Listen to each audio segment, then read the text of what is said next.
Hi, I'm Kevin Rogers and I'm the Director of Reasonable Faith Adelaide. Today we are honoured to have Dr. Fazale Rana speak to us on artificial intelligence and genetic engineering. He has a PhD in biochemistry and was a practicing researcher.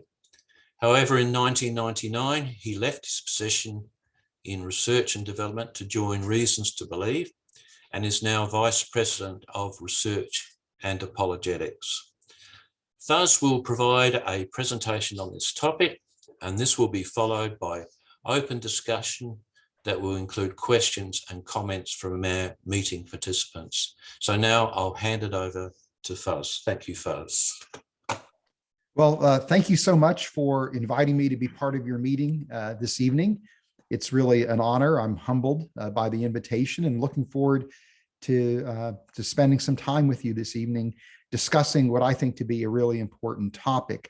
Let me go ahead and share my screen and get my PowerPoint up and going. And so just bear with me for a second, please, as I do this. Hopefully everybody can see things okay. But what I'm going to be talking about tonight is the topic of transhumanism. And so we're going to be looking at this idea of genetic engineering primarily this evening, and things like brain-computer interface technology, anti-aging technology, artificial intelligence, and really what do these technologies mean for our future as human beings, and then also what do these advances mean for the gospel and for the Christian faith and the Christian worldview. So that's what we're going to be exploring this evening. Again, I'm honored and I'm humbled by the invitation to be with you this evening. I work for an organization called Reasons to Believe, and the objective of our organization is to open up people to the gospel by revealing God in science. And so we look at issues in science that connect with the Christian faith. We look at science faith issues and really try to leverage people's interest in those issues as a way to build a bridge to the gospel. That's what we're about. And so we see Christian apologetics as really being in service to evangelism. I'm a biochemist by training. And as was mentioned, after my postdoctoral fellowships, I spent nearly a decade working in research and development before joining Reasons to Believe in 1999, about 23 years ago. And I've been, with RTB since that time. Did I mention that I'm again a biochemist by training, and so very much interested in issues relating to the origin of life and to the design and the nature of biochemical systems, and how those insights can be used to leverage arguments for a God's existence and necessary role in at least the origin and the fundamental design of living systems. I'm also very much interested in questions relating to human origins. And so I see, written a book called Who is Adam, where I present kind of an old earth creationist perspective on the question of human origins, looking at how advances in anthropology connect with the biblical account of human origins. And then I see this idea of transhumanism as being kind of an extension of my interest in the question of human origins. And you'll see, I think, the reasons why that is the case as we get through the presentation this evening. We'll leave plenty of time for discussion. This topic usually generates quite a bit of discussion. And so we'll just leave it at that. And just wanted to have a little bit of fun to get things going and introducing the topic. And I'm a huge music buff, and I have no musical ability, but I love music. One of my favorite genres is the blues. And then I also am very much into kind of the classic rock sound. And so to me, when you bring the two together in the blues rock, kind of Southern rock sound, that's where I'm in my sweet spot, musically speaking. And along those lines, one of my favorite groups of all time is a group called Three Crosses that has never officially disbanded, but after the after the late 1990s has not recorded another album. But this group came on the scene in the early 1990s, released 3 albums, and their eponymous debut called Three Crosses is one of my favorite albums. And the second track on the album is a song called The Sign of the Times. And one of the lyrics from that song goes something like this: that revelation read like the 5 o'clock news to me. And this was, of course, in 1994, I think, when the album was released. But it's funny because, if we look at the news headlines in the last couple of years, I think, the book of Revelation indeed comes to mind, and perhaps that really was driven home for me with headlines that were announced in November of 2018.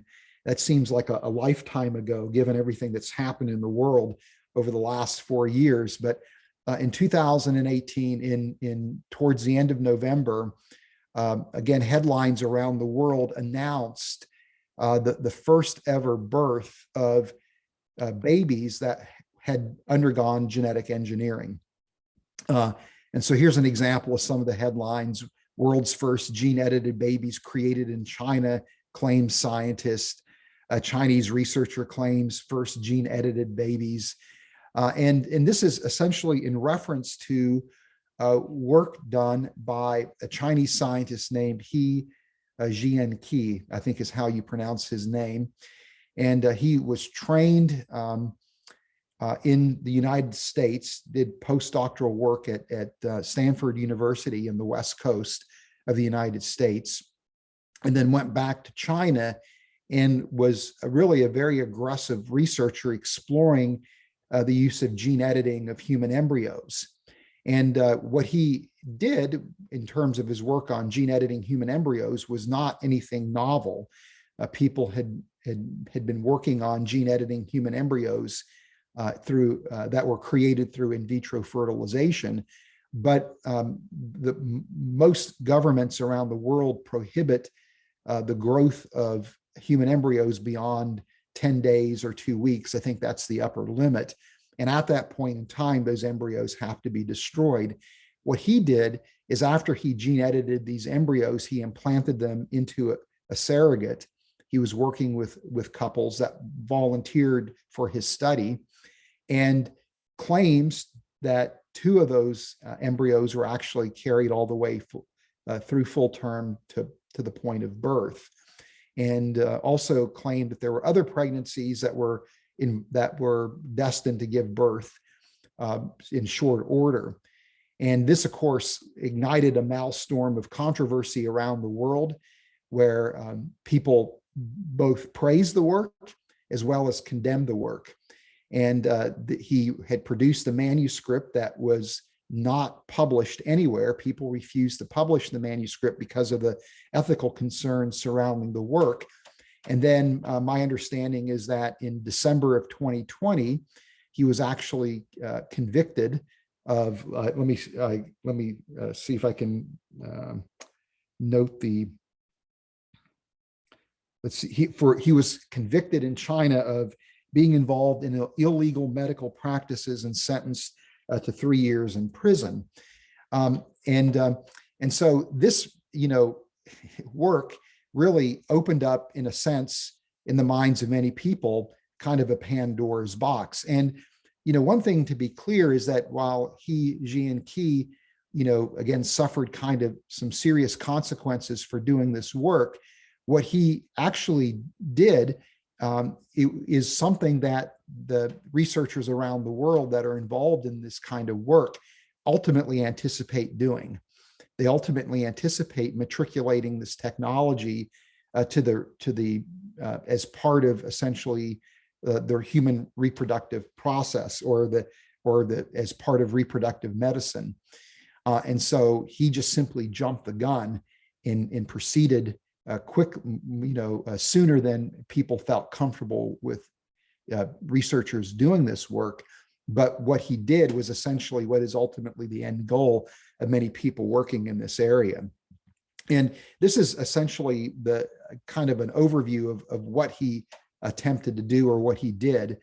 And again, it's hard to know what is actually claimed and what he actually accomplished, because again, the work hasn't been published. Not that he hasn't tried, it's just that again, nobody wants to publish this work. But in China, HIV, AIDS is essentially a serious, significant problem. And what people have discovered is that there are some people that are resistant to HIV. And it turns out that those people that are HIV resistant have mutations in two genes, that in the two alleles that encode for a gene known as the Ccr5 gene. And this gene encodes a receptor protein that is expressed and resides on the surface of cells that is the binding site for the HIV virus. And if people have mutations in both of these genes, they are HIV resistant. There are some people that have mutations in one of the alleles of the Ccr5 gene, and they usually see a delayed progression of HIV compared to people that have two healthy versions of this gene. And by and large, people with mutations in the Ccr5 gene don't seem to have any other real physiological consequences of having that mutation, other than maybe being a little bit more susceptible to the flu and being a little bit more susceptible to other infectious agents. But by and large, people that have these double mutations don't seem to have any other real health concerns.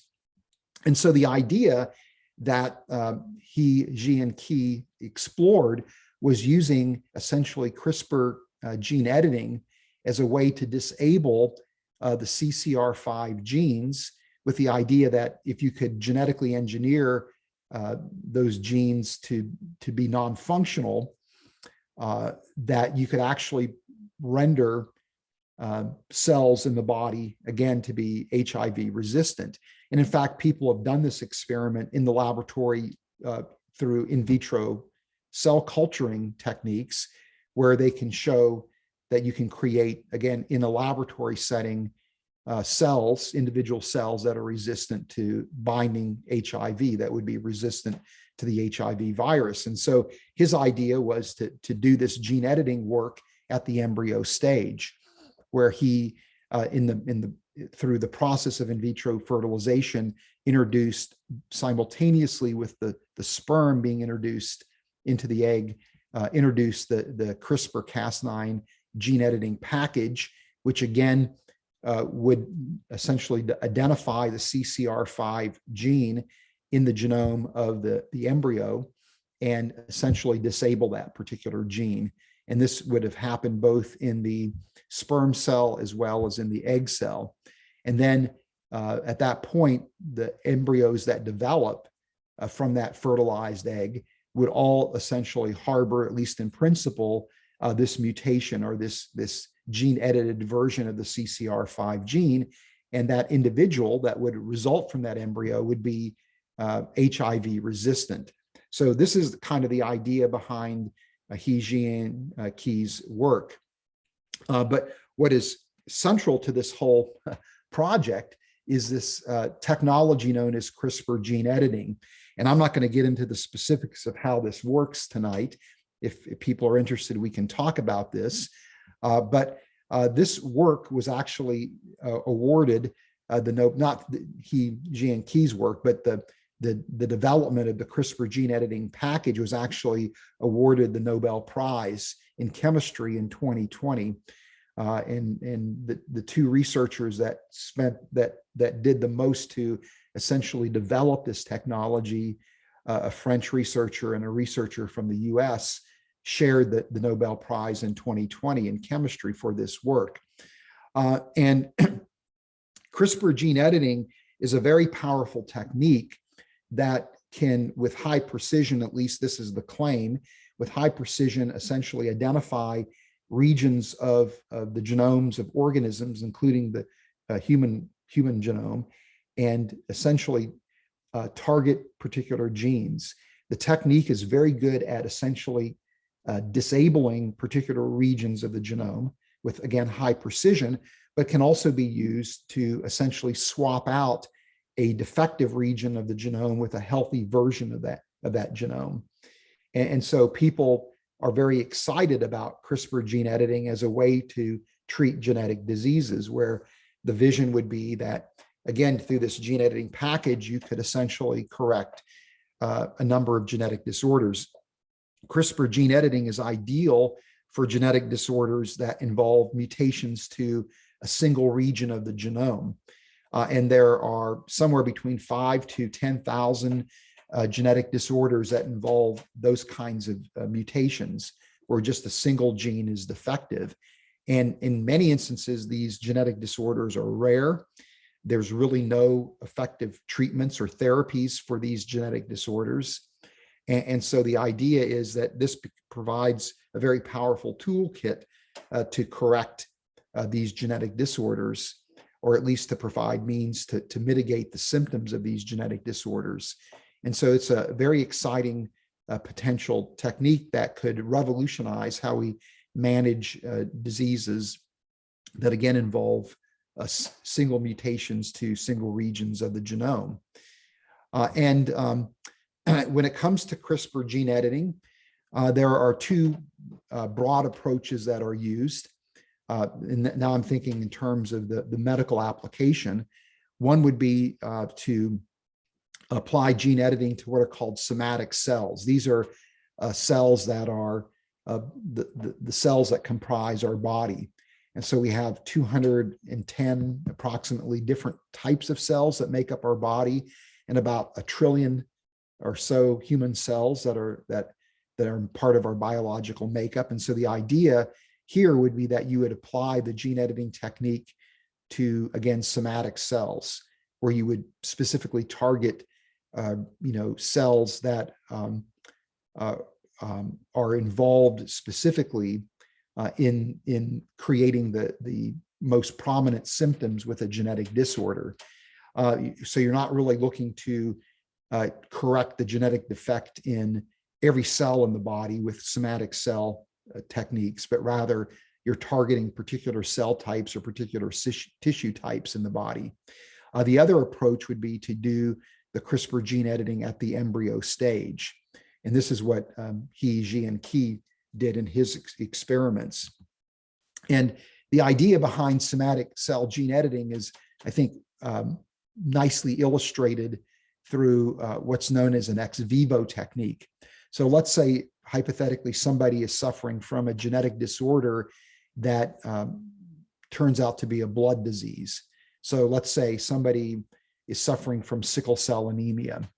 And here in sickle cell anemia, the genetic disorder is a mutation in a single mutation in the gene that encodes for the beta hemoglobin subunit. So hemoglobin is the protein that binds oxygen and is found in red blood cells. It really delivers oxygen to the tissues throughout the body. And there are two subunits in hemoglobin, the alpha and the beta subunit.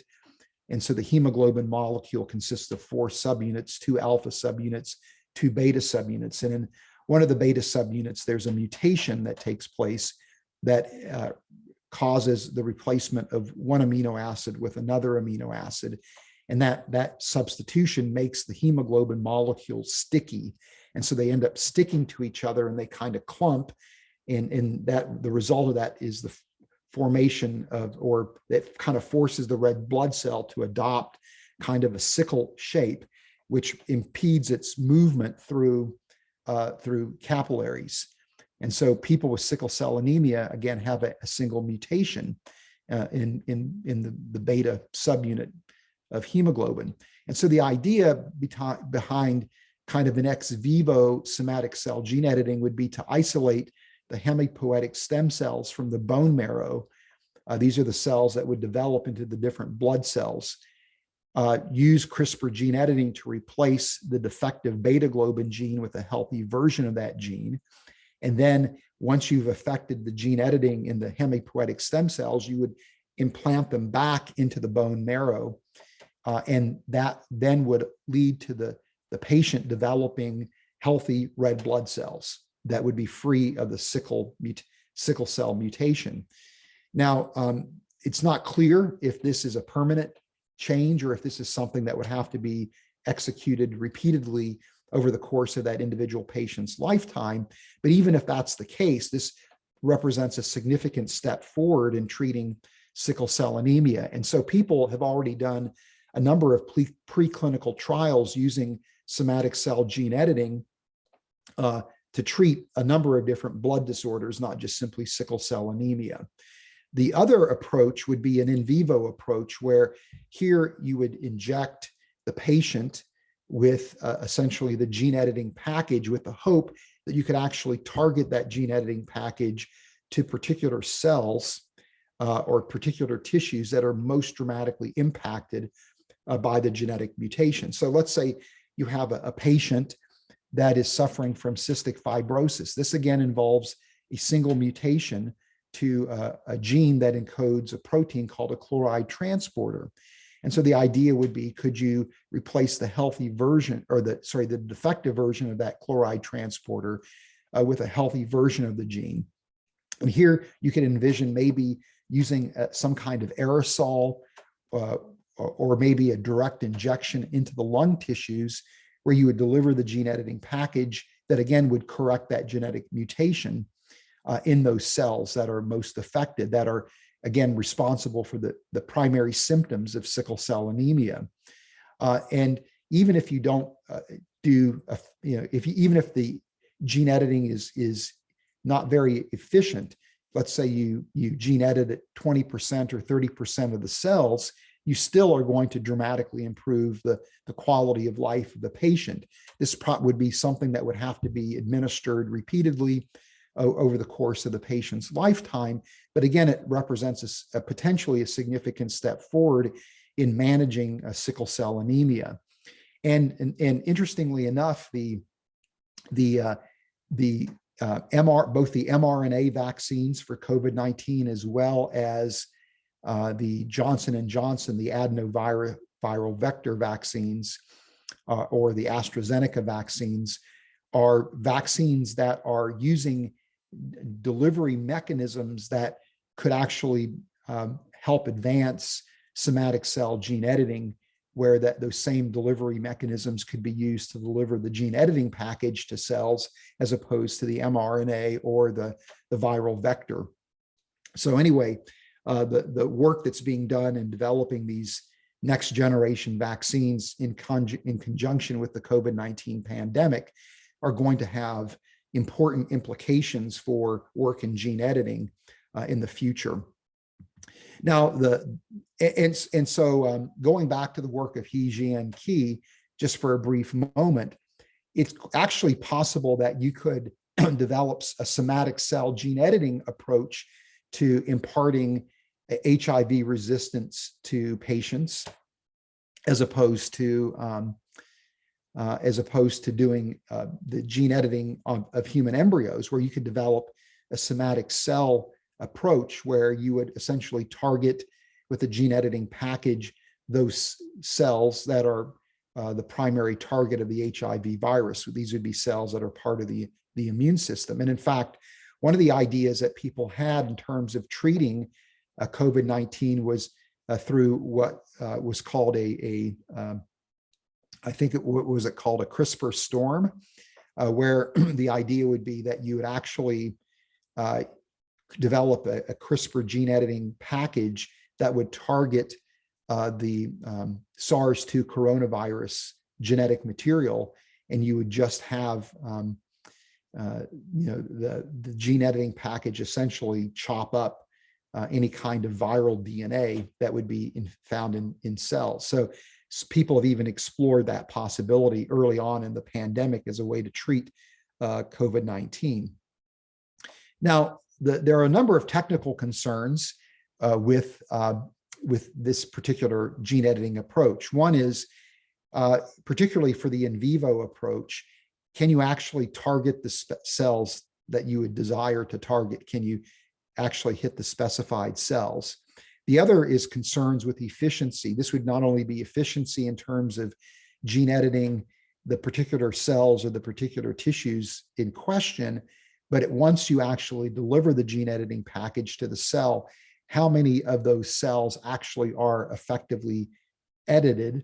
And then last but not least, there's concerns about off-target effects, where not only does CRISPR do a really good job of gene editing the desired sequence, but there are also places in the genome where CRISPR will edit that are non-intended. So in other words, it does off-targeting editing, which can lead to actually introducing genetic mutations as opposed to correcting genetic mutations. So these are some concerns that need to be overcome before you really are going to see CRISPR gene editing matriculate to a clinical state. Now, one of the primary limitations of somatic cell gene editing is that you're not able to effectively cure the patient of the genetic disorder. It's really a technique that's going to be able to be used to treat or to manage a genetic disorder, because you can't really at this point reasonably do whole organism gene editing where you're targeting somatic cells. And so if you want to actually cure an individual of a genetic disorder, you've got to do the gene editing at the embryo stage, at the early embryo stage, where you would affect, by doing the gene editing either at a single cell or the 2-cell or the 4-cell stage, you're able then to replace the defective gene with a healthy version, meaning all the cells in that individual that develop then from that embryo are going to be free of the genetic disorder or the genetic defect. And so this is why there's so much interest in targeting human embryos. Now, one of the problems with this approach, one of the technical problems, is something called mosaicism, is that people have noticed that when you try to do the gene editing at the single cell embryo stage or at the 2-cell or the 4-cell stage, that the gene editing approach is actually incomplete. It's inefficient enough that not all the cells are actually gene edited. Even if you actually do the gene editing at the single cell stage, you still wind up with this phenomena called mosaicism, where some of the cells in the embryo have been effectively gene edited and others have not been.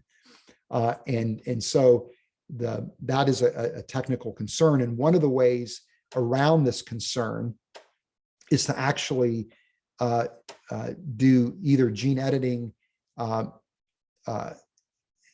the in the oocyte, in the egg cell itself, if that mutation is essentially carried by the woman, or you do the gene editing where you introduce the CRISPR gene editing package in conjunction with the sperm cell during the process of in vitro fertilization. And people have observed that this particular approach can essentially lead to greater than 3/4 of the embryos produced being essentially free of mosaicism.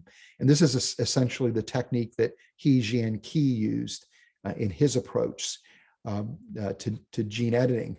You still have concerns with off-target effects, and you also have concerns with also have concerns, let me just back up, with off-target effects as well.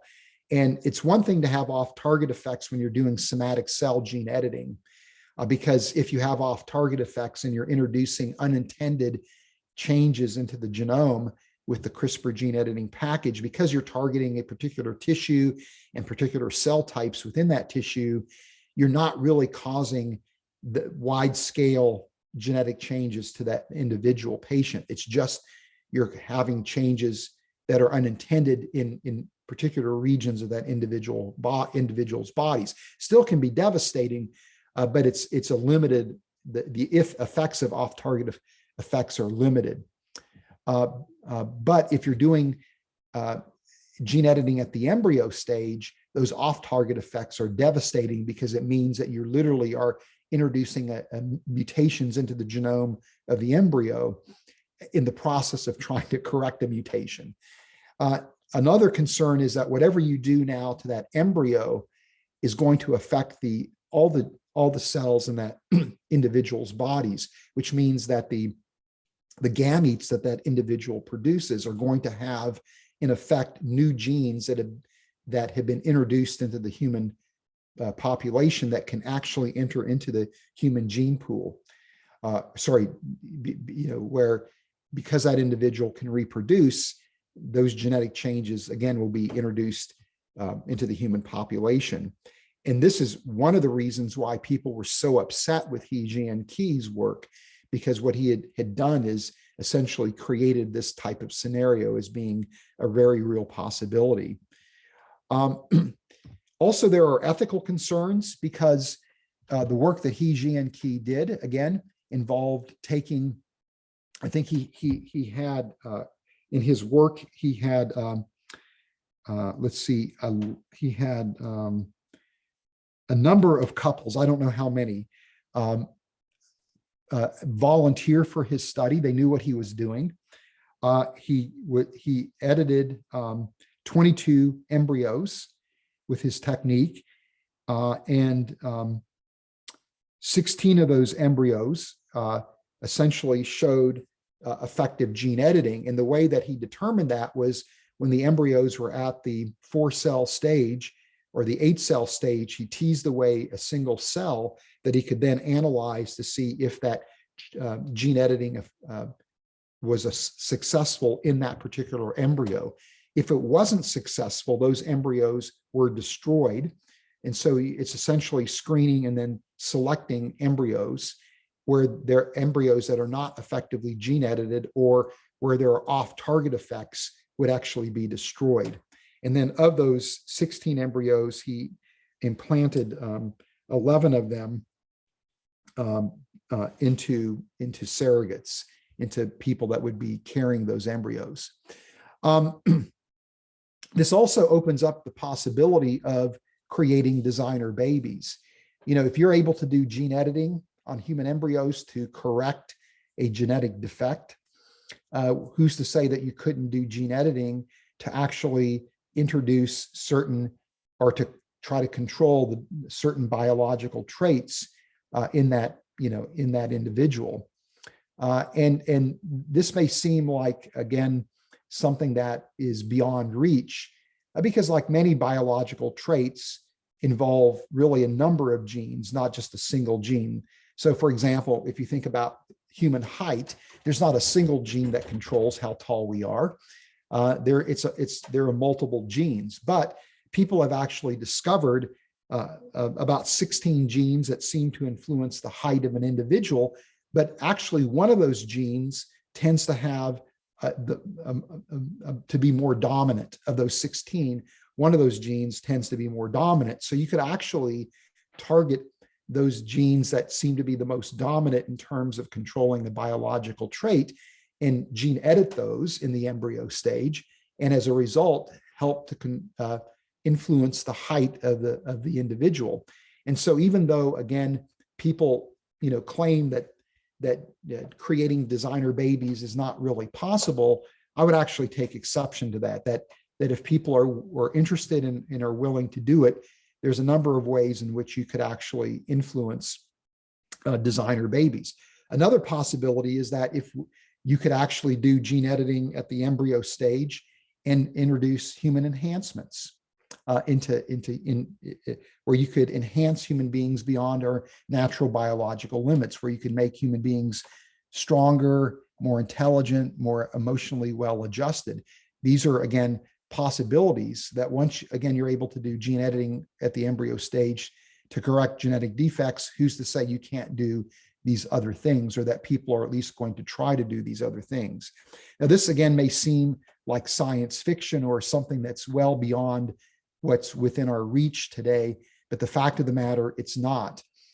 With respect to human enhancements, there was some interesting studies done by Chinese researchers working with dogs as a model system.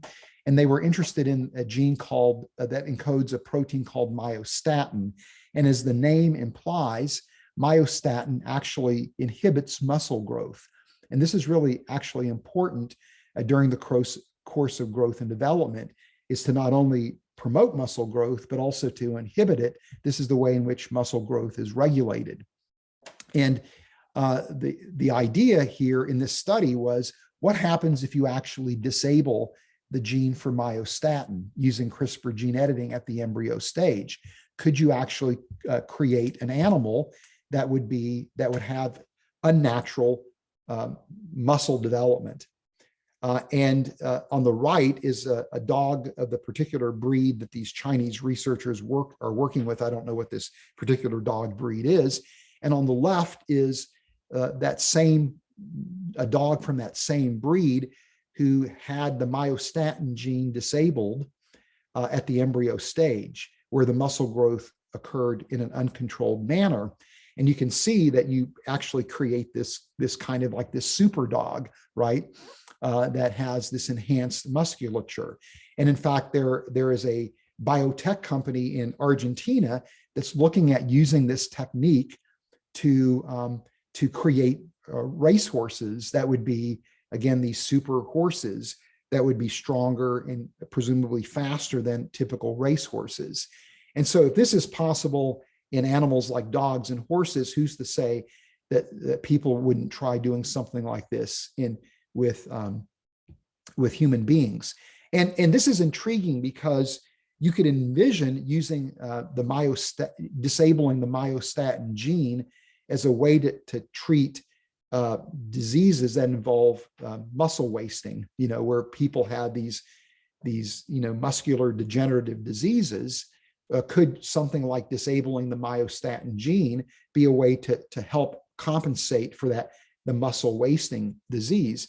But at the same time, you could also use that same insight as a way to create super strong human beings. And so this idea of human enhancements, again, isn't out of the question. Another ethical concern is the unregulated use of these gene editing techniques. The CRISPR gene editing technology is relatively inexpensive. It is relatively easy to use, and it's a very powerful technique. And this has given rise to something known as the biology DIY movement, the biology do-it-yourself movement, where there are people that are basically non-experts that are getting hold of these CRISPR gene editing tech kits and are just simply doing gene editing experiments on all kinds of different organisms, just for the fun of it. In fact, if you go, at least in the United States, to Amazon.com, you can actually order a gene editing kit from Amazon for under $200. It's a very simple kit that allows you to do kind of these novelty experiments on yeast. But if you have in the United States, Amazon Prime, you could place an order first thing in the morning, and by the end of that day, depending where you live, or the next day, have a CRISPR gene editing kit delivered to your house, and in no time at all be doing gene editing experiments on your kitchen counter. And if you're willing to pay more money, you can get much more sophisticated kits that allow you greater versatility in terms of gene editing. But the point is that this is technology that could easily be used by people that are not, experts in biology or in biomedicine, but just the average person on the street. And in fact, you could easily see countries cultivating kind of a genetic tourism industry where they would allow this kind of gene editing work to take place in clinics in their country, attracting people from around the world who want to have designer babies or who want to try to enhance themselves. And again, unless you think that I'm exaggerating, this is a picture of a biochemist by the name of Josiah Zahner, who is a leading voice in the biology DIY movement. And Josiah Zahner argues that this technology is so powerful and so transformative that it shouldn't be just simply in the hands of the academic and the in the medical elites that it should be democratized, that everybody should have access to this technology, and they should be able to actually gene edit themselves if they want. They should be able to do whatever they want with their bodies, including alter their genetic makeup. And at a Foresight conference, as a publicity stunt, he set up a booth in the presenter areas, or the vendor areas, and actually gene edited himself by injecting himself with the myostatin CRISPR gene editing package that the Chinese researchers used on dogs, declaring that he was the first person to actually gene edit himself. And this is what, oh yeah, here's a picture of a screenshot of the Amazon page where you can order the CRISPR gene editing kit if you want. But this is what Josiah Zahner said, that in an interview, people get drunk, and instead of giving themselves tattoos, they're like, I'm drunk, I'm going to CRISPR myself. And so this is, again, may seem like extreme, but this is really what I think could actually happen in very short order on a wide scale basis. And of course, this leads to the question, should we actually enhance ourselves as human beings? And I think most people would probably say no to that question. But I think over time, you're going to see a growing number of people that actually are comfortable with the idea of enhancing themselves as human beings. There was a survey done in the United Kingdom where people were asked the question, should gene editing be used to treat certain diseases? And about 93% of the people said, yes, this is a really good use of gene editing techniques. People were then asked the follow-up question, should gene editing be used in order to enhance our human capabilities? Interestingly enough, about 20% of the people said yes, and another 20% of the people said they weren't sure about that.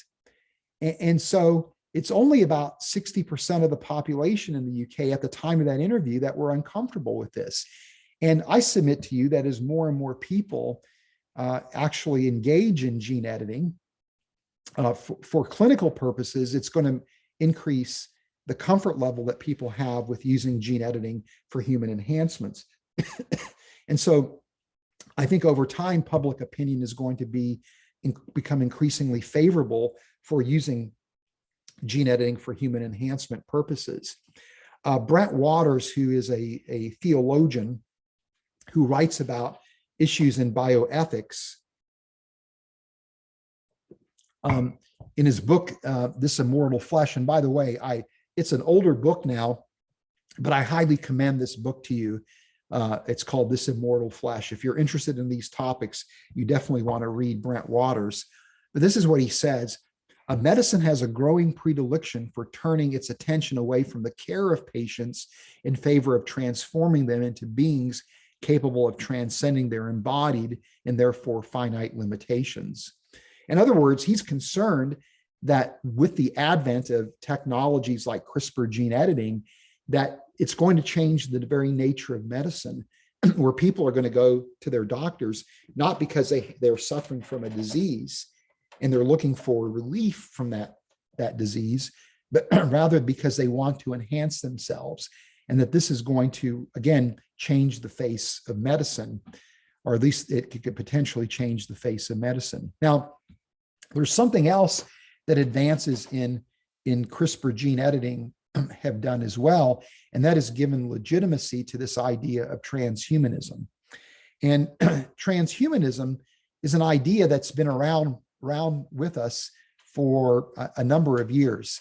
I think the first book to express the transhumanist vision was a book published in the early 1900s by J.B.S. Haldane, the British geneticist. And Haldane was one of the very first geneticists. He was one of the founders of the discipline of genetics. And he, in his book, The Atlas, kind of speculated that eventually we're going to develop such an understanding of human genetics that we're going to be able to essentially design human beings by manipulating their genetic makeup, so that if we were able to do that, we could actually create human beings with certain properties and traits that would be most beneficial to society. And he even speculated on the idea that maybe one day we'll develop artificial womb technology and could actually disconnect, if you will, the act of human reproduction from the human organism, where we would do in vitro fertilization and design at the embryo stage the precise genetic properties of that embryo, and then carry it to full term in an artificial womb, where we would in effect manufacture our replacements in human society, where we would tailor the abilities of people to match what society needed. And this may sound familiar to you because it actually was the inspiration for the book Brave New World by Huxley. But anyway, so this idea of transhumanism, where it's the idea that we should use technology to enhance our intellectual, physical, and psychological capabilities, is an idea that's been around since the early 1900s. But most people have largely viewed this idea as being a fringe idea. Nobody took it really that seriously in the academy. But in the last decade or so, not only have we seen these advances in gene editing technology, but we also have seen parallel advances taking place in brain-computer interface technology, where you can implant interfaces, these electronic devices, into the brains of human test subjects. And those test subjects can essentially learn to control computer software and computer hardware with their thoughts. And there are some remarkable advances taking place in this technology, some of which are being pioneered by Elon Musk and his company Neuralink, where you now can utilize Bluetooth technology to be able to control, again, computer hardware, computer software, machine hardware, machine software with your thoughts. People are developing machine learning algorithms that they couple with these brain-computer interfaces that then can learn to read the electrical activity in the brain of patients, and from that extract the intent of the patient or the test subject, and then actually communicate that intent to the machine. And so this is a place where now the technology is being used in collaboration with the human brain to affect outcomes. This technology is going to revolutionize how we treat patients that are locked in because of brain injury. It's going to be highly useful for revolutionizing how we treat amputees, where people could learn to control robotic prosthetic limbs with their thoughts. It's going to revolutionize how we treat quadriplegics and paraplegics, giving them the ability through the use of exoskeletons to regain mobility. So very exciting stuff, but it can also be used to create human cyborgs. There's also advances taking place in anti-aging technology, where people are learning how to manipulate the aging process, where not only do we have studies done now that show that we can stop the aging process in human subjects, that we can actually reverse aging in human subjects. And this is not the type of this is not these outlandish claims of snake oil salesmen, but these are actually bona fide results that are being published in the scientific literature by a biogerontologist. And so all of these are now suddenly giving legitimacy to the transhumanist vision. We now are on the cusp of having the technology to actually execute against the transhumanist vision. Some transhumanists argue that not only should we use technology to enhance our capabilities beyond our natural biological limits, but that we should actually use this technology to take control of human evolution to usher in a post-human era. Many transhumanists have a materialistic perspective on humanity, and they would argue that we're the product of human evolution, And because we're the product of human evolution, the evolutionary process has introduced into us certain biological flaws and limitations that are responsible for quite a bit of pain and suffering in human beings. And if we could go in and use technology to correct these flaws, to overcome these limitations, we could mitigate pain and suffering in human beings, and maybe even use this technology to usher in a type of utopian future. They also argue that as human beings, if we're the product of evolution, where we are at now is just a way station in our evolutionary journey. So why not go ahead and take control of our evolution, evolving humanity into species that would be perfectly designed for the future that is to come, for a technological age. And they actually see that this technology might even be able to allow us to attain a practical immortality, where that we could, through the use of technology, dramatically enhance human life expectancy to a practical immortality.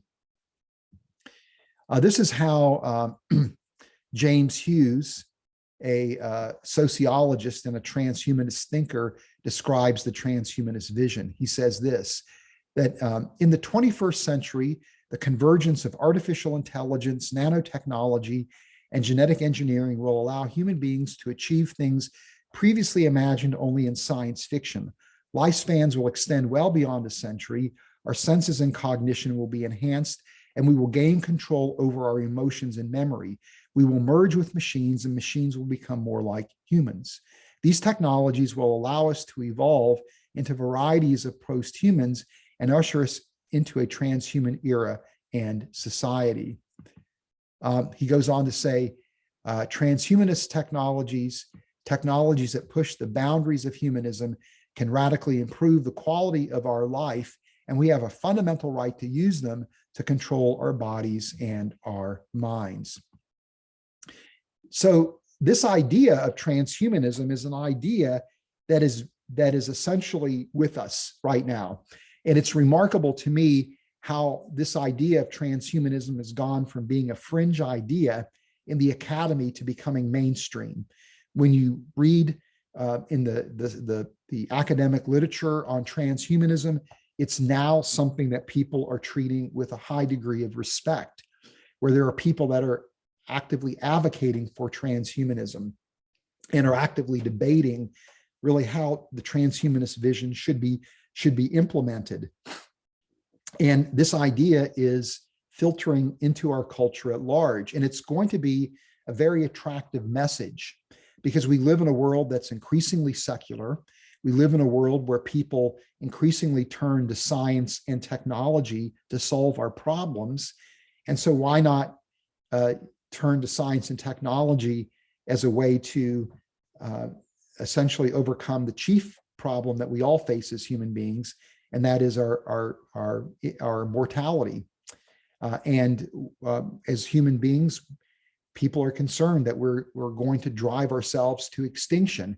So can we develop technology that will preserve our existence as a species in the face of the environmental catastrophes that we are creating in the world around us? And I think this idea is going to represent really a challenge to the gospel itself, that in a sense, people are going to develop a type of techno-faith where they look to science and technology for their salvation. And so not only is this going to be, in my view, one of the most influential ideas that will shape the world that we live in the next couple of decades, it's going to be one of the chief competitors to the gospel as well. And so a few years ago, I wrote a book with my friend Ken Samples, who's a philosopher, called Humans 2.0, where we look at this idea from a Christian worldview perspective.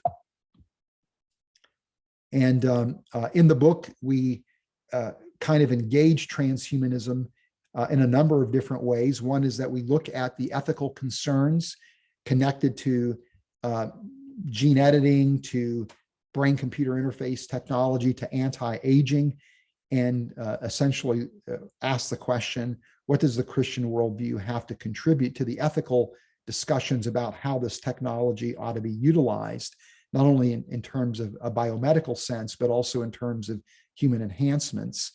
Many people argue that transhumanism represents a significant challenge to the notion of human exceptionalism. And it undermines the biblical view that human beings are the crown of creation, that we are image bearers, because the view in transhumanism is that the human body is not sacred, that there's nothing special about human beings, and there's nothing unique or special about us.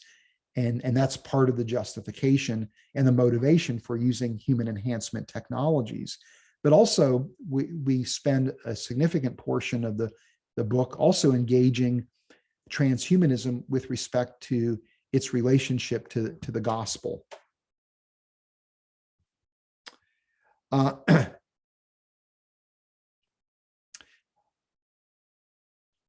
One of the things that we argue in the book is that transhumanism, in effect, represents a false gospel. If we're going to engage transhumanism, I think there's two things that we need to do. One of them is show people why science and technology cannot save us.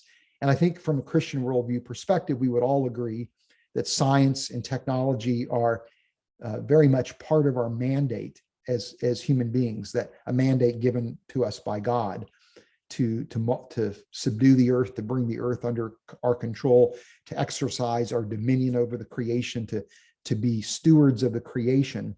But that science and technology, while they may be useful, they may improve the quality of our lives, they're not something that can ever save us. And this is something that we need to be able to clearly articulate. Not an anti-science or an anti-technology message, but a sobering message about what are the limits of science and technology. And fortunately, it's very easy to do this, thanks to the work of philosophers who work in an area known as the philosophy of technology. Almost to a person, philosophers of technology, though they may not hold a Christian worldview, recognize really the false promise of technology. And most philosophers of technology recognize that technology is a double-edged sword, that technology frees us from, for example, from manual labor, but it also enslaves us at the same time. And just as an example, I can remember, I'm old enough now that I can remember when there wasn't an internet. And I was working for a Fortune 500 company in the United States when the internet was really first introduced.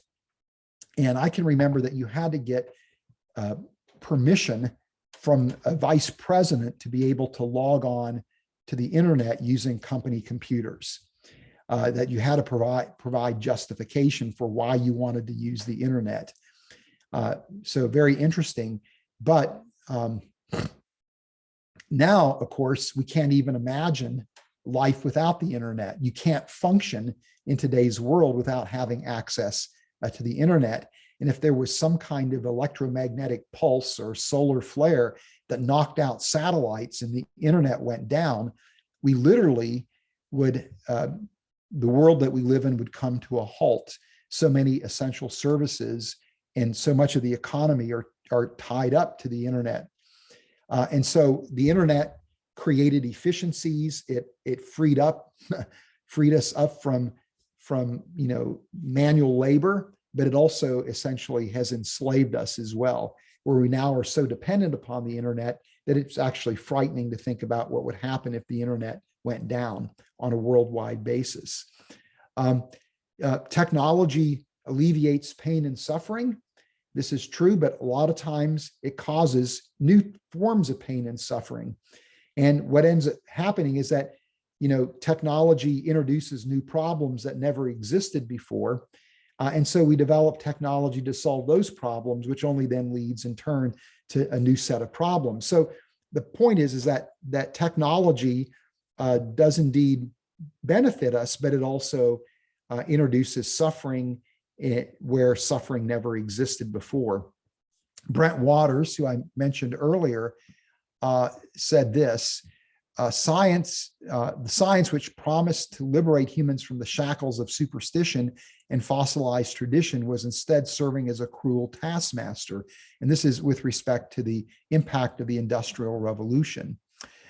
David Velo Curtis, a philosopher, said, "We create technologies to liberate us from the problems of physical labor, but these technologies inevitably create the unique problems of living in a technological society rife with pollution, psychological stress, and bureaucratic coldness." Transhumanism, again, is destined to fail because technology always has unintended consequences. And so, it's not the things that you don't know that are the problem. It's the things that you don't know that you don't know are the problem. And many times when it comes to technology, there are consequences that we never intended that are pretty serious consequences. And so the more powerful the technology, the more frightening the unintended consequences might be. And so if we're trying to use technology to save ourselves, could we actually introduce, again, instead of a utopian future, create a dystopian future, as so many science fiction novels warn us about? David Below Curtis again said this: "Each technology both gives and takes away. Despite our good intentions, all technologies manifest harmful side effects, and in spite of our bad intentions, even the most destructive inventions may be re-engineered for good.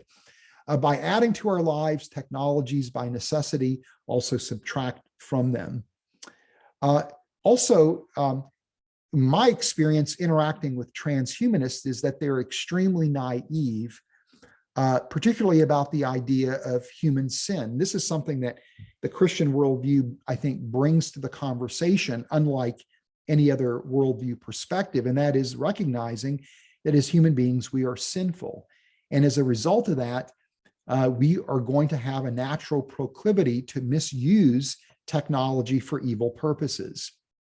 So it's not just simply the unintended consequences of technology that are frightening, it's the intended consequences when those intentions are actually evil.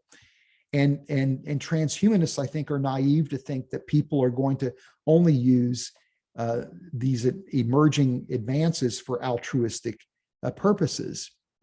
Ronald Cole Turner, who is a theologian, said this: "Transhumanists seem a little naive about the human predicament, and therefore overly optimistic about what it takes to engineer solutions.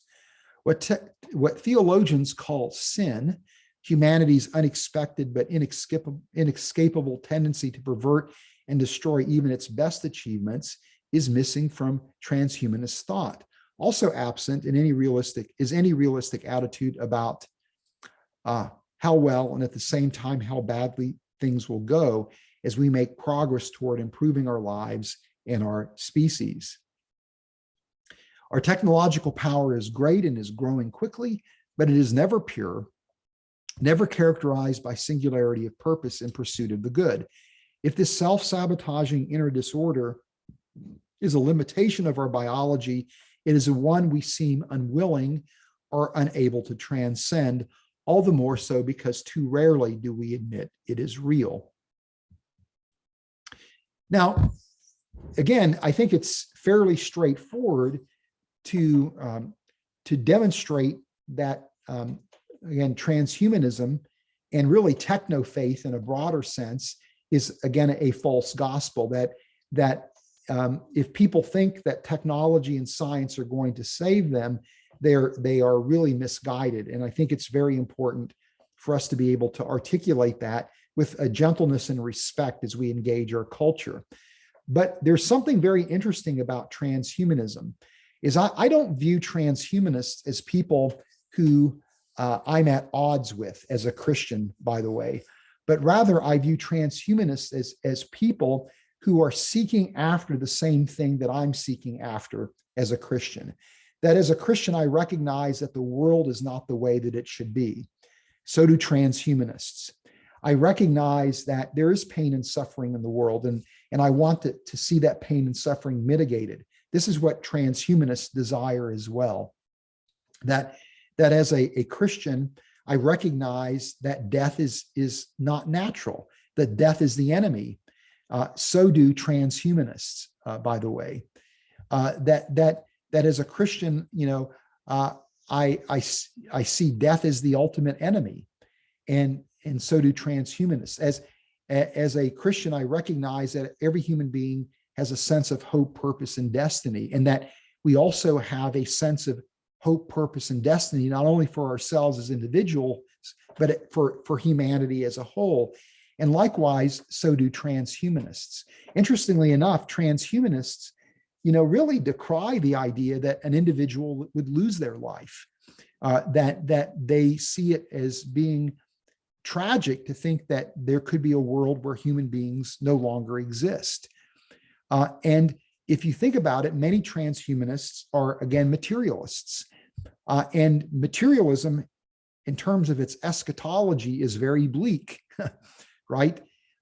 Yet with transhumanism, it actually presents an opportunity for someone who is an atheist, who is a materialist, to actually have hope for the future. It actually is essentially part of an atheistic or a materialistic eschatology, where, again, eternal life, quote unquote, might be attainable through science and technology. But the point is that there are these remarkable bridge points between Christianity and transhumanism, where transhumanism is expressing a deep need that every person has and is articulating that need. And so there's nothing wrong with what transhumanists desire. It's just that where they're going to find their hope is in the wrong place. And this allows us a golden opportunity, I think, to give the gospel fresh relevance in an age that is going to be shaped by transhumanism. I think as transhumanism becomes more prominent, it's going to create opportunities for us to present the gospel in a way that the church has never had an opportunity to do so before, because everybody is going to be seeking after eternal life. And the question is going to be, where can we find eternal life? Ronald Cole Turner makes this point. There are notable similarities between Christianity and transhumanism. Christians hope for eternal life that will be enjoyed with the fullest possible knowledge, joy, and moral purity. Transhumanists look forward to extending the human lifespan, perhaps indefinitely, while also enriching human knowledge, attaining greater happiness, if not joy, and achieving moral balance and social harmony. One explanation for these similarities is that transhumanism emerged from a culture shaped by Christianity. Another is that the yearnings of Christians and transhumanists, if not quite universally shared by all human beings, are broadly held and find their own expression in both contexts. I mean, I'm going to close with this final thought, and that's this: that ultimately, transhumanism, or ultimately Christianity, is in a sense transhumanism. Ronald Cole Turner concludes his thoughts this way. He says, "Technology can lead us to the erroneous notion that the only problems with which it is worth paying attention involve engineering. When we let this happen, we reduce human yearnings for salvation to a mere desire for enhancements, a lesser salvation that we can control rather than the true salvation for which we must also wait." Again, at the end of the day, this is the thought that I was hoping to close with. I jumped the gun just a bit. Sorry about that. But ultimately, I would submit to you that Christianity is actually transhumanism in this sense, that we hope for one day the resurrection to happen, where we will have resurrected bodies. And this is how the Apostle Paul describes this hope in 1 Corinthians 14. He says, "There are heavenly bodies and there are earthly bodies. The splendor of the heavenly bodies is one kind, and the splendor of earthly bodies is another. The sun has one kind of splendor, the moon another, and the stars another. And star differs from star in splendor. So will it be with the resurrection of the dead. The body that is sown is perishable. It is raised imperishable. It is sown in dishonor. It is raised in glory. It is sown in weakness. It is raised in power. It is sown a natural body. It is raised a spiritual body." And this, again, is the hope that we have as Christians. And the question is, can we articulate that hope to the world that we live in? So anyway, I'm at this point happy to open up the floor to discussion and to questions. So anyway, thanks for hearing me out. Thank you very much for your presentation, Fazale, or Fuzz. And we now enter the period where we can ask questions and raise comments for discussion. We've got a chat line open. There's not many comments on it, so we probably just start by going through some of the comments that people have made on chat. So Tom Daly made the following comment. Perhaps can you explain in a bit more detail the use of mRNA in vaccines, which people often claim is doing gene editing, versus their use in actual gene editing with CRISPR? Yeah, and the bottom line is that the mRNA vaccines aren't going to alter your genetic code or your genetic makeup. There is one mechanism by which RNA could actually be, or the messenger RNA could actually be introduced into the genomes of the cells that the mRNA reaches, and that's through an enzyme called reverse transcriptase. And typically, reverse transcriptase that are endogenous in the human genome are suppressed; they're not expressed. And so, there is a potential way in which the mRNA could be modified genomes, but that mechanism is highly unlikely to be active, in cells that the mRNA vaccine reach. You have to have some kind of trigger event that will activate or de-repress the reverse transcriptase genes that are, again, endogenous in the human genome.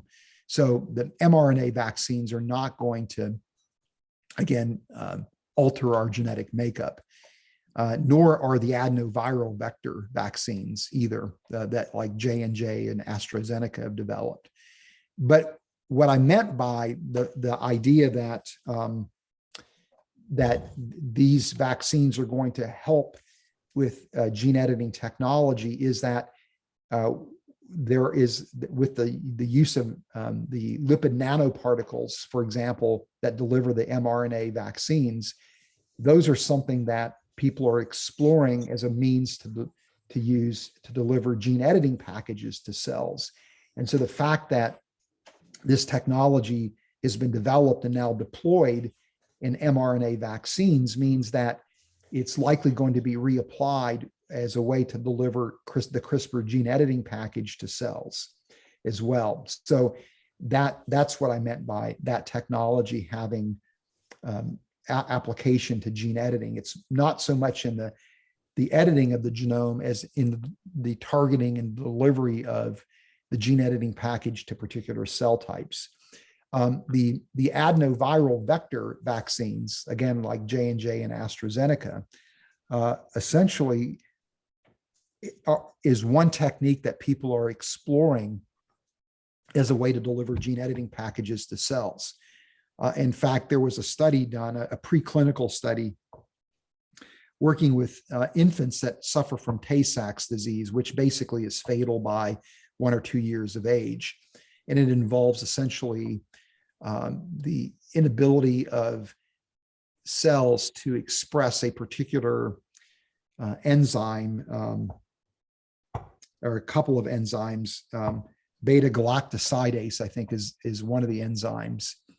And so what they've done in these experimental studies with the infants is they've actually used something known as the adeno-associated virus vector to deliver the gene for beta-galactosidase to particular nerve cells in certain regions of the brain of these patients. And what they've noticed is that this has a dramatic improvement on the symptoms that they suffer from with respect to Tay-Sachs disease. And what's interesting about the adeno-associated viral vector is that it'll essentially deliver the gene. So this is not a CRISPR gene editing technique. This is just gene therapy, but it'll deliver the gene to the cell, and that adeno-associated viral vector will go into the nucleus of the cell. And if that cell doesn't divide, that vector will remain in the nucleus and will continue to express any genes associated with it. And so this is a way to have a a permanent or semi-permanent expression of this missing beta galactosidase gene in Tay-Sachs patients. And so this is, again, the same kind of gene delivery mechanism that's used in the adenoviral vector vaccines, which essentially incorporate the gene for the spike protein into the viral vector that then will be delivered to the cell and go to the nucleus and express that gene in the nucleus, that then produces the spike protein.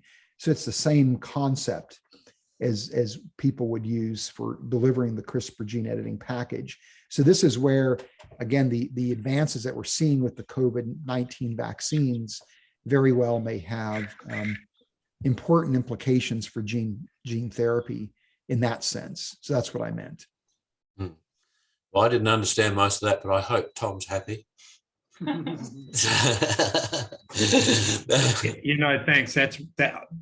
That clarification is pretty useful, because even at reasonable faith, I've heard the mRNA delivery mechanisms as being gene editing. So that is valuable. Thank you, Faz. Yeah. All right. We'll just move on to Bronwyn's question. How far are we away from helping paraplegics and quadriplegics? Hard to say, but I do know that the advances that are happening in, again, brain-computer interface technology are quite remarkable. I mean, when I wrote Humans 2.0, I acknowledged in the book that the technology is progressing so rapidly that as soon as the book was published, it was out of date, right? And so what I tried to do in the book is give people a primer on some of the key technologies, so that if they have, the reader has a good understanding of the basics, that they can then follow along with the advances that are taking place in these different areas and have a sense for what those advances mean, what they entail. So that was the objective in how I try to handle that. But and I write blogs from time to time on advances in gene editing or in brain computer interface technology. So anyway, sorry. Faz is, just lost my train of thought. On that, the paraplegic one, is there, when they talk about stem cells, using stem cells in that type of research, what are they implying?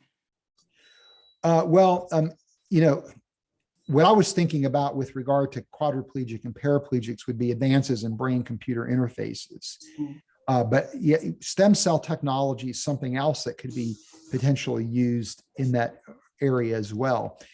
And stem cell technology is complicated in the sense that, where are you getting the stem cells from, right? And initially people were very excited about using stem cells developed from human embryos, which would involve the creation of human embryos and then with the intent of destroying them to isolate the embryonic stem cells that then could be cultivated into different cell types that could serve as replacement cells that might help treat people that are quadriplegic and paraplegic.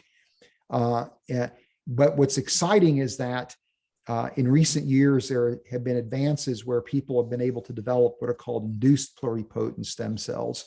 And these would be cells that would be developed from a certain skin cell type called a fibroblast that can be essentially reverted back to a kind of a state that resembles an embryonic stem cell state that then in turn can be manipulated into different cell types. So this is, I'm seeing more and more papers published where people are working with stem cells experimentally, where they are using induced pluripotent stem cells as opposed to embryonic stem cells. So that to me is really exciting, where you have now disentangled a significant ethical and moral, concern from stem cell technology.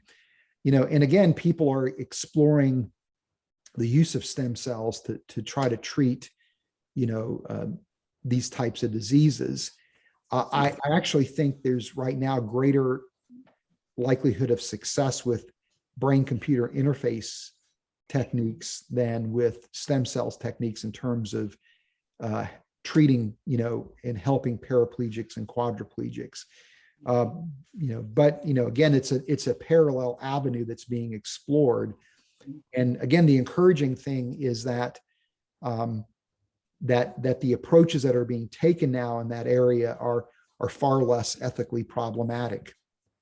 It's exciting to me because I can remember the debates that were taking place in the early 2000s when it came to embryonic stem cells versus adult stem cells. And I thought that the pressure that was brought to bear by people with a theistic perspective, I wouldn't just say a Christian worldview perspective, but I would include in that Jewish and Islamic perspectives, challenging really the use of human embryos, has paid off because it motivated people to look for things like induced pluripotent stem cells, or to look for ways to use adult stem cells. And so this is an example of where I think a Christian voice that is responsible, that is willing to engage the technology, can actually shape the direction of a technology in a way that is far less ethically problematic. And so when it comes to all these technologies that could be used for human enhancement, we have to have a voice at the table. And the only way we have a voice is that if Christians actually work to understand the technology and then are willing to engage in a responsible dialogue, with our culture at large about what are the proper ways to use the technology. Okay, Tom raised a question about the local church. Could you turn on your microphone? Could you explain your question, please, Tom? Yeah, well, I thought this was a great opportunity, particularly in light of the technological problems caused by the vaccines and their misunderstanding and the distrust between. I loved your term there, people of techno faith. Fazale, I think that's actually really, really useful, because it's not just transhumanists, but people who basically think science is going to solve all of our problems. So I'm just wondering if you see any traction, because I invited about, close to a dozen people from my local church and church leaders tonight, and not one of them is actually here, because they see technology and techno faith as either, I guess, irrelevant or even the enemy. And I'm just wondering, given how much work and speaking and stuff you do with RTB across such a broad spectrum, and thank you for staying up, 2 o'clock in the morning for us. That's really appreciated. I took a good nap before this. So. Thank you very much for that. Thank you for the excuse to take a nap. I left the office early today, and I said, I've got to go home and take a nap. That's part of my job today, is taking a nap, because I've said good night. So are you seeing traction anywhere within the local church, not within your apologist communities, but are you seeing any traction anywhere? Because it feels like there's such a disconnect between the church and the culture, and a lot of it seems to be around science. Well, I love your term, techno faith. Gosh, I really don't know how to engage that question, but I'm highly sympathetic to your point, because that is part of my frustration as well.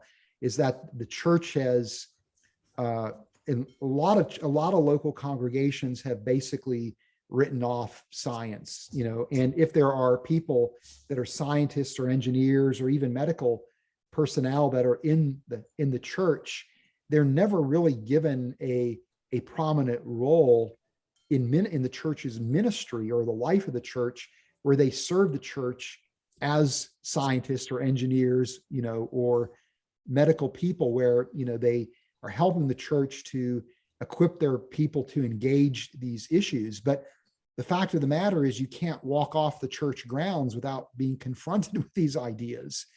But I don't know how to motivate people towards that end, other than just to try to be, a consistent voice for, how science can be used, in ministry, or the importance of using, science in ministry, or the importance of the church engaging these ideas. I'm sympathetic to your point, and I don't know how to address it. That answers the question. Thank you very much. Yeah, other than, again, we just have to be faithful and be consistent, and but there are churches that get it, right? There are churches that do get it, and that's encouraging, but it's a problem. Like when I, not to complain too much here, but, like when I go to a typical church and I speak, on a Sunday morning, let's say about, the scientific case for the Christian faith, and I try to make it as accessible as I possibly can, to the congregation. My experience is that, about 80% of the people in the congregation think it's kind of cool that a scientist has faith, and that there's scientific evidence that points to the reality of God and reliability of Scripture. But that's it. That they think it's cool, and that's it. It doesn't really impact their lives beyond that immediate now. And there's about 20% of the congregation who these issues are really very important. And they either are important because A, they work in these fields, right? Or B, they have kids or loved ones, brothers or sisters, or some family member who works in those fields and has walked away from their faith because of scientific issues. Those are the two groups of people that care about these. And the sad thing to me is that they care. One group of people care about it because it's their vocation, and they are genuinely interested in how can they live out their faith, in their vocation that involves science and technology. That to me is really encouraging that they're interested in that. It saddens me when there are people that come to me and they say, my son or daughter has walked away from the faith because of these kinds of issues. Well, now you're asking for help, but it's, the proverbial horse is out of the barn at that point. And so the church needs to care about these issues, I would agree. But I don't know how to get people to care about it until it actually impacts them. Thank you. That's a great answer. Sad one, but thank you. Yeah, Paul, you made a comment regarding. Can you speak to that question, please? Muted. He's muted. Unmute, please. Can I just say, Paul is actually in America, so he's like Father's been up all night. So thanks, Paul. Appreciate you. Yeah, no. Thanks for the invitation. No, actually, fortunately, I have just finished reading the book, which I found absolutely wonderful. And there's many questions arising from that book. But the one I mentioned here is that in the book, Dr. Rana, you talk about the notion that the mind and the brain are separate identities, and that AI, although can act like a brain, it can never become a mind and be self-aware. And I think understanding this may alleviate some of people's fear that AI is going to take over the world. And I just thought you could expand on that notion. Yeah, and you're bringing up a really good point, and that is that really the advances that are happening in AI, and this also even relates to the idea of trying to attain kind of a practical immortality by uploading our minds, into some kind of machine framework. Both ideas are really predicated on this notion that the brain is the mind, or the mind is the brain, right? It's a particular view of the brain-mind problem that either sees the brain and the mind as equivalent, or sees the mind as an emergent property that arises out of the complexity of the brain, but they still see the mind in materialistic terms. And so both of those are making certain assumptions about the brain and the mind that, may not be valid. As a Christian, I don't think they are valid. And I've not done a lot of work personally in the brain-mind problem in such a way that I think I could articulate a really robust argument for why the brain and the mind are separate and distinct entities. The person I would refer you to would be J.P. Moreland, and he's got a wonderful book called The Soul that's intended to be kind of an accessible treatment of, the mind-brain problem. And then you can go into some more of his work that's more technical. And a lot of the argument, as I understand it, centers around the idea of the law of non-contradiction, that something can't be A and non-A at the same time. And so what he does is he argues, I wouldn't say he tries to argue, he argues that the brain and the mind are distinct from each other, that they're not A, that they're A and non-A, and therefore they can't be the same, that the mind has to be distinct from the brain. And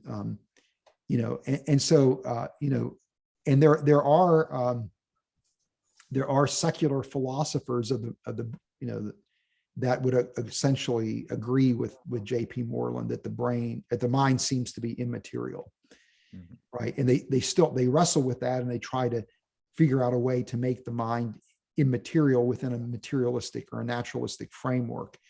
But nevertheless, so I can't give you that great argument, because it's just something I've not taken the time to really delve into myself. But it's a very fertile area of Christian apologetics, and I think it's a necessary area when it comes to these emerging technologies.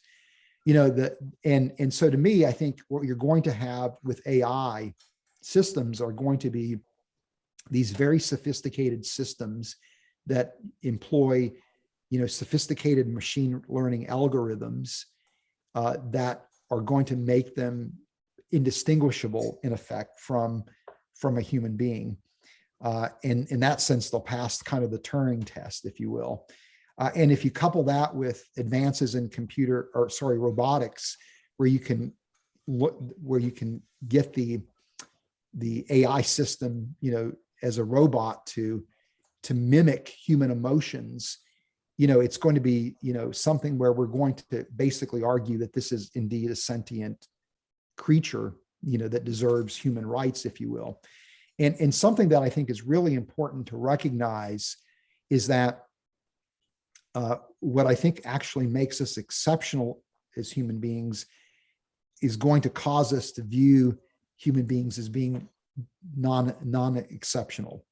And that may seem, like an odd statement, but it's interesting to me. There's a growing number of anthropologists who are steeped in the evolutionary paradigm, who are beginning to argue that human beings are actually different in kind, not just simply different in degree from other creatures, that we actually do stand apart in a substantive way.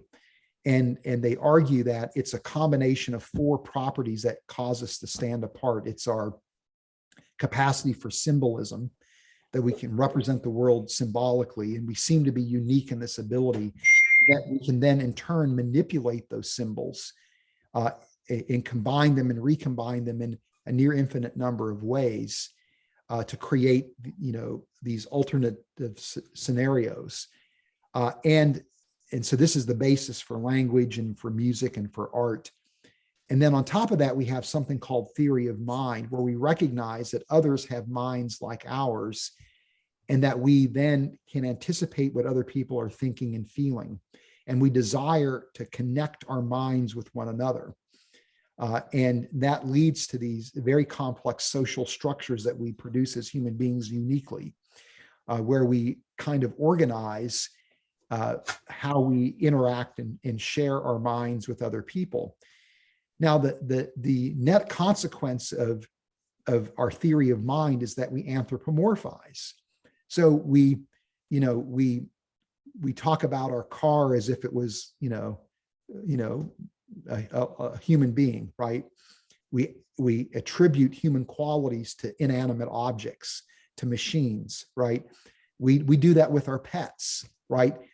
And this actually is a real problem in animal behavioral studies that some researchers have called out, that our capacity and our ability to anthropomorphize actually influences the design and the interpretation of the results of animal behavioral studies, where we see animals doing things and we attribute human qualities to them, which they don't actually possess.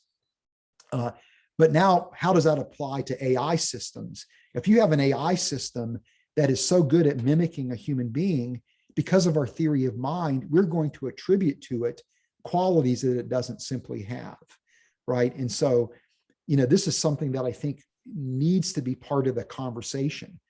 As we start thinking about really what is the status of these sophisticated AI systems, and maybe general AI or AI with general intelligence is never going to be possible, but it doesn't mean that people aren't going to, again, attribute human qualities to these AI systems. Now, can AI systems take over humanity without having that capacity for sentience? I think one may not necessarily follow from the other, that it may actually be possible for AI systems with sophisticated enough machine learning to really subjugate human beings. And this is actually, interestingly enough, the concern of Elon Musk. And so that's the reason why that was the fundamental reason why he created the company Neuralink, where he feels like these brain-computer interfaces or these neural implants are going to actually be critical in helping human beings survive the oncoming AI onslaught. He argues that, unless we're able to interface our brains with computer systems and enhance our capacity so that we can compete with AI systems, we're going to be in big trouble. And so that's his motivation ultimately.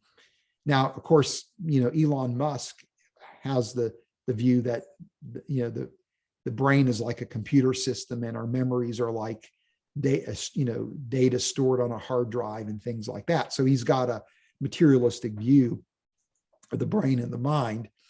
But nevertheless, I think one concern doesn't necessarily follow from the other, so to speak. At this stage, I think we've basically covered the chat comments. So I now open it up for people who have questions or comments to make on the fly. So it's over to you.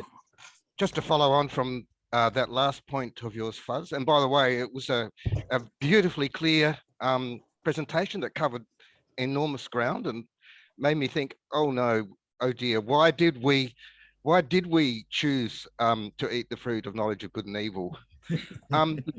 But yes, some time back I heard a presentation that was actually sponsored. I think it was sponsored by Meta or Facebook, where they had a speaker that was promoting the idea that the artificial intelligence, if you like, of search engines actually knows us better than we know ourselves, and that part of this progress out of individualism would be kind of like this collective knowledge actually knowing it's better. So it was arguing against democracy. It was saying that our decision making was an illusion, and that all the kind of algorithms actually know our thought processes, know us better than ourselves. And that kind of just connected with what you were saying about the difference between a mind and this so-called artificial intelligence. It's only has power over us if we give it. And here was an organization that seemed to be advocating that this artificial intelligence, or this artificial brain, if you like, have this kind of power over us, and that we should be willing to let it go. Yeah, and that is frightening in many respects, and this is why I think it's absolutely critical for Christians not only to understand and engage the technology, but we really, as a church, need to encourage young people to, in our congregations that have an orientation towards science and technology, to go into these fields, to actually become researchers and leaders in these fields, because it's only when you bring in, a Christian worldview perspective that you're going to be able to have the wherewithal to counter those kinds of, pretty frightening ideas. I think, it's one thing to have, AI technology that can be used for specific applications. It's another thing entirely to, again, to start thinking about AI in those terms, right? That where AI is our friend, right? And, it's interesting. I've seen, there's a company, I can't remember the name of the company, where they're looking at developing kind of like a digital holographic representation of people that have died, and that by looking at their activity on Facebook and other outlets of social media, they can actually, through machine learning, develop kind of algorithms that would predict how that person would respond to particular questions, particular scenarios. So that way, if somebody dies, you still can through a hologram interact with them, and they would respond to you in a way that they would have responded if they were alive. Now, again, that's assuming that, that those algorithms can appropriately, really capture that person. But again, that's the claim, is that you can just simply troll that person's digital output over the course of their lifetime, and from that, predict what they're going to say. And so it's in line with this, with the concept that you're bringing up, that AI knows us better than we know ourselves, that it could actually speak for us and speak in a way that would accurately reflect what we would say or do in a particular circumstance. Frightening. Yes, and there's a danger of us putting our faith and trust in those things. And in Australia at the moment, there's a federal election happening this weekend, and maybe a small step in this direction is, and it's happened in previous elections, the ABC promotes a questionnaire where you answer a whole series of questions, and it actually tells you where your political allegiances lie and how you maybe should vote. And I mean, I've never done this, but again, we know this questionnaire knows you better than you know yourself. You might be surprised, they say, at how you actually come out when you do our questionnaire. It's just a tiny step in that direction. Anyway, I've said enough. My daughter did that one last night, actually, to try and figure out who to vote for. All very close.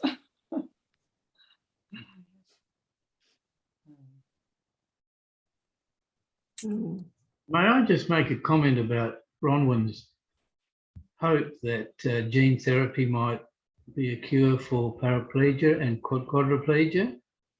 So certainly paraplegia, in most cases of quadriplegia, they're due to damage to the spinal cord. And so what happens is the vital nerve cells die.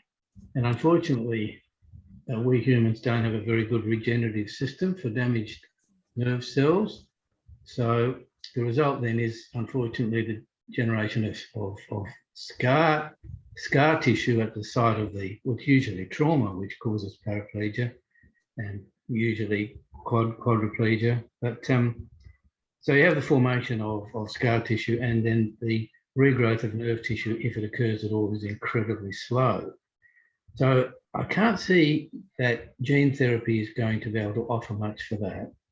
If we go to stem cell therapy, which I think was also mentioned, you do have the issue in having then to take a stem cell and then turn it into a nerve cell, and then you've got to move it to the exact place where it's needed, which is already occupied by scar tissue.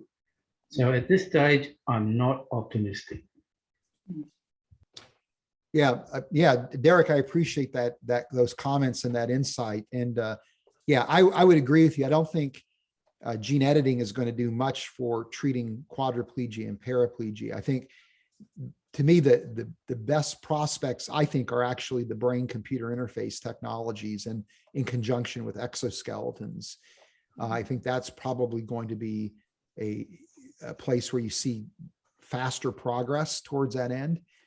And, your points about using stem cells, again, is, I think it's rather naive to think that you're just going to simply introduce cells into something that's as complex as a spinal cord, and they're going to suddenly do what you hope they're going to do, right? I think that would be wishful thinking at its best. Yeah. Yeah. But, but again, when it comes to this kind of these emerging technologies, I think what we're going to ultimately see, at least in the immediate future, is limited, success, but some important success in terms of clinical applications. None of these technologies are going to be a panacea that solves problems, but they are going to be part of the overall toolkit that helps us to treat these diseases. And for that, I'm very excited. But, everybody is, and you're rightly pointing out, everybody's assuming that these things are going to work. And there's a lot of technical issues that may keep them or prevent them from matriculating, into a clinical setting. And so there very well may be a false promise. But to me, there's a difference between what can actually happen and what people think can happen. And my concern is that people are operating, particularly in the transhumanist arena, as if these technologies are now going to make the transhumanist agenda possible. And as a result, they really are, I think, persuading people that this is the pathway for, our ultimate salvation as human beings. It's not Christianity, or some other religious system. And so there's a difference between what can be done and what people think can be done. And people base their decision-making on what they think can be done with the technology many times when it comes to techno-faith. At least that's been my experience. Fuzz, have you spoken to Professor Fyodor Urnov at Berkeley, who works with Jennifer Doudna? Have you listened to him speak at all to your very point here about what the near term, the 5 to 10 year things that he talks about, even with epigenomics, are a lot more bullish than what you're even talking about here. Have you heard him speak at all? I haven't. No, I haven't. But his name again is Peter. Professor Fyodor Urnov, and he's Urnov. Actually, he claims that, well, he and Sean Carroll, which is where I listened to him talk for a couple of hours with Sean Carroll on the Mindscape podcast. And he's actually a colleague of Jennifer Doudna. Yeah. And he was very, very bullish, particularly, and he goes into military applications, but particularly around epigenomics with CRISPR as well. Yeah. So if you haven't heard of him, I would suspect you'd be very, very interested. Yeah. No, I'll have to check him out. Thank you for that lead. Yeah. It's interesting because Jennifer Doudna wrote a book. I've got it on my shelf. I can't remember the title off the top of my head, but it's, is it Cracks in Creation, where she's actually expressing quite a bit of concern about the misuse of CRISPR technology. And so interesting. So even, as being the inventor of the technology, she's trying to bring to the conversation a voice of restraint, about how we use the technology. So, but you have people, like George Church also at Harvard University, who's very aggressive about using these emerging biotechnologies, in ways that I think in terms of applications that far outstrip any kind of ethical deliberation. He's looking at, trying to resurrect extinct species and all kinds of crazy things like that.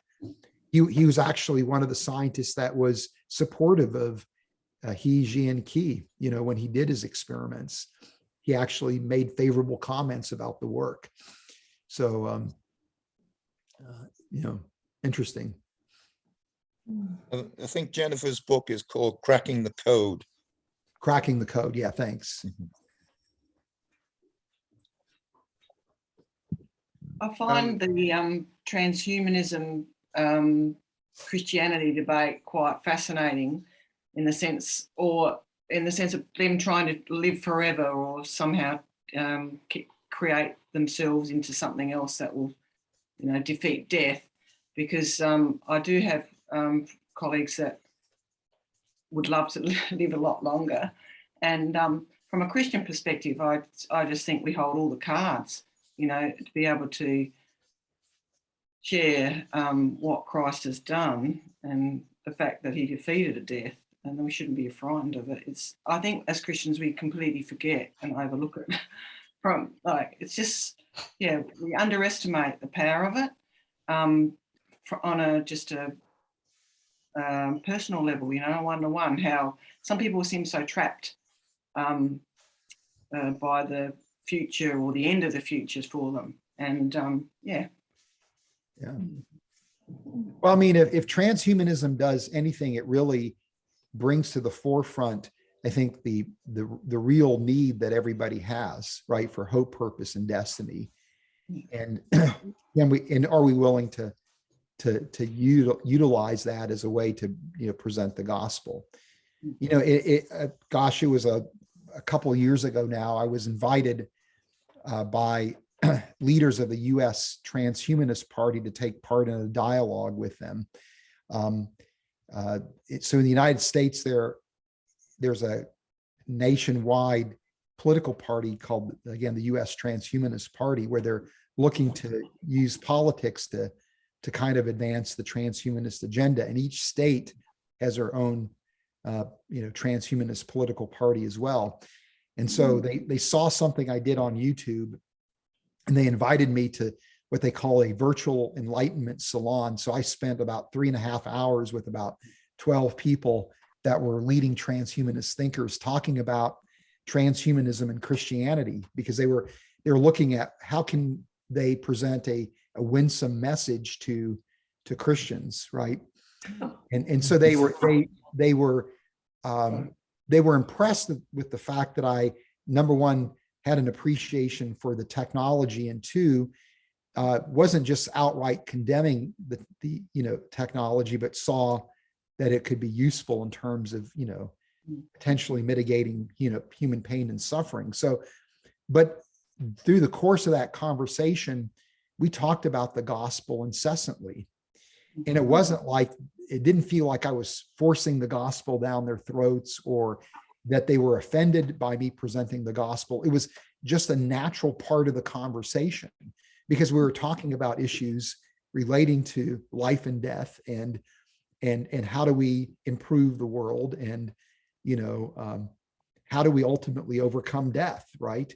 And so it was just a natural, bringing the gospel was just a natural part of the conversation, right? And it wasn't, and again, I think they felt, or they recognized, common ground. And I was surprised at how many of them actually shared some of the concerns I had about, the naivety of transhumanists, and, what are the limits of using this technology, right? And so, yeah, transhumanists are not a monolithic group of people by any means. There's a range of views within the transhumanist community. But I just think there's a golden opportunity for the gospel. I'd be interested in your thoughts on kind of the difficulty that I would foresee in steering a course in making ethical decisions with regard to gene editing. And I guess, in theory, the simplest, cleanest situation to kind of consider is that of the embryo. And I could foresee some people, some Christians saying, oh, it's okay to edit and correct mutations because they're mistakes. But when you look at the genome, you see a whole lot of variations, some of which, you can clearly identify as a deleterious mistake, and other things which it's not always black and white, and maybe something like eye color, where we've lost the ability or the ability to produce melanin pigment in the eyes, may have originated as a kind of a mistake, but I would no longer see it as a mistake. But you could argue that's not an enhancement. I'm just correcting something that was actually original. And plenty of other genetic sort of situations. So yeah, it's not black and white, and it's going to be very hard to navigate a position to say this is ethically okay, this is ethically not okay. Yeah, and I one of the issues we do address in the book, and probably not as thoroughly as we could have, and that is, how do we engage, these ethical questions? And one of the points that we make in the book is that really, if you engage in a type of secular bioethics, you ultimately wind up with kind of utilitarian approach or a consequentialist approach to ethics, which doesn't really do you much good when it comes to trying to deliberate about how to use these kinds of technologies. You usually wind up in scenarios where it's okay to exploit human beings if that means that you're going to achieve kind of a greater good, quote unquote, as a result of that. It's really only the Christian worldview that ultimately recognizes the need to protect every human life and to value every human life. And this has implications, I think, in terms of how Christians might view gene editing. And I think because if you adopt an approach where, hey, we want to aggressively do gene editing at the embryo stage to eliminate genetic disorders, and who wouldn't want to see genetic disorders eliminated right from the human gene pool? But you're never, to your point, you're never going to do that because the mutations are always going to be accruing. So, it's like playing a game of whack-a-mole, so to speak, where, you're never going to ever be able to eliminate genetic disorders from the human population. It's no matter how aggressively you are doing gene editing. But, what does that say about somebody who chooses not to go through gene editing, who does suffer from a genetic disorder or who has a disability because of a genetic disorder?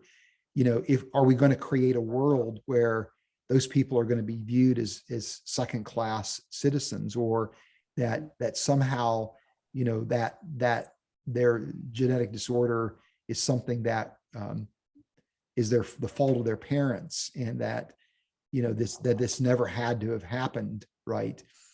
And so you can begin to see kind of a type of discrimination that emerges out of gene editing, where people with disorders are going to be viewed as again, people of less value, less worth, second-class citizens.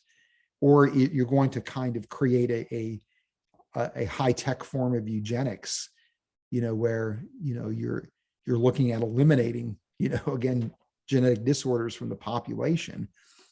That again, is a type of eugenics, if you will, that could have very sobering consequences if taken to an extreme.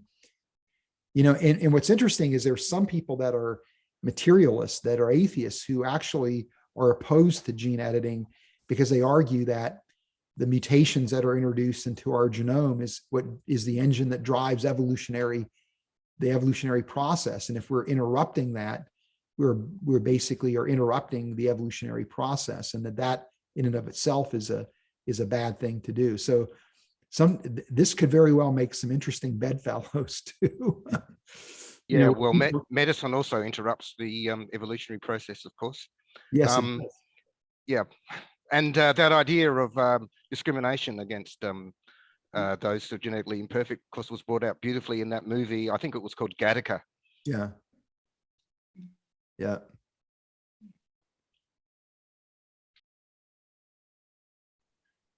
At this stage, we've kind of gone our 2 hours, and so I'll terminate the recording in a minute. But the rest of you can hang on if you'd like to prolong the discussion when it's not being recorded. But at this stage, I'd like to thank Faz for giving a very interesting and lovely presentation, and there was great interest in the discussion period in what you had to say, and I appreciate your humility and when you actually said that you weren't an authority on particular parts of it and you needed further thought. So that was great. So thank you very much, and I'll stop the recording.